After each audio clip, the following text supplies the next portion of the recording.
आनंद जी, ये इस सवाल जो है इसी को मैं अब आपसे भी पूछूंगा, क्योंकि लगातार मैं बार बार जोर दे रहा हूं, और शुरू में ही कार्यक्रम की शुरुआत में मैंने जैसा कहा था कि हमारा जोर ये समझने के लिए है कि किसानों में और जो वास्तव में जो लेजिस्लेशन है या जो कानून है और कानून किसानों की समझ है, उसमें जो फर्क है वो कहाँ पर है।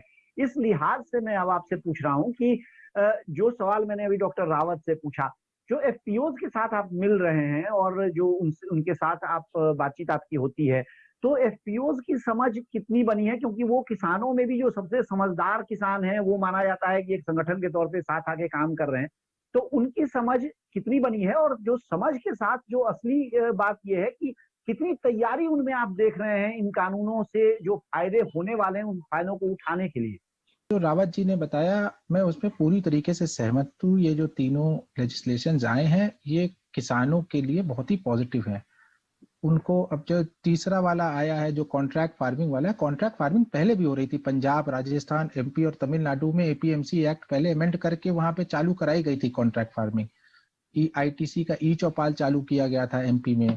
तो उस तरीके से बड़े एग्जाम्पल है। पेप्सी अपना पंजाब में पोटैटो खरीदता है फार्मिंग करा करके। अगर देखा जाए तो ये हमारे देश में सबसे बड़ी समस्या क्या है? हमारे देश में सबसे बड़ी समस्या है कि हमारी इतनी बड़ी आबादी आज की तारीख में खेती बाड़ी पे डिपेंडेंट है बाकी देशों के मुकाबले।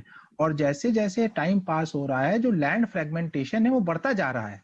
भाई दादाजी के पास 10 एकड़ था, अब वो पोतों के पास 1.5 एकड़ बचा, क्योंकि लैंड डिवाइड हो गया, लैंड बढ़ा नहीं। तो उस हिसाब से जो फ्रेगमेंटेशन की वजह से आप कोई नई टेक्नोलॉजी नहीं लगा पाते। एक खेत में कोई एक सीड लगाता है, बगल वाले खेत में दूसरी सीड लगाता है, तो जो ग्रो भी करते हैं वो कोमिंगल नहीं हो पाता, मतलब मिक्स नहीं हो पाता, उसकी अलग वैरायटी।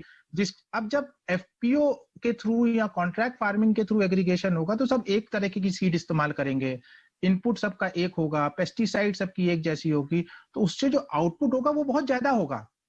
जब आउटपुट बहुत ज्यादा होगा तो उससे फायदा किसानों की इनकम में होगा। वही आउटपुट आप जो दूसरे वाले एक्ट के तहत मंडी के थ्रू बेचेंगे या ऑनलाइन बेचेंगे, तो आपको ज्यादा प्राइस मिलेगा, आपकी परचेसिंग पावर बन जाएगी, यानी आप नेगोशिएशन ज्यादा कर पाएंगे सामने वाले के साथ। जी, चलिए, इस पूरी चर्चा के लिए आप दोनों का बहुत बहुत शुक्रिया। हमारे साथ कार्यक्रम में आप जुड़े और ये सारी बातें हमारे दर्शकों के साथ साझा की।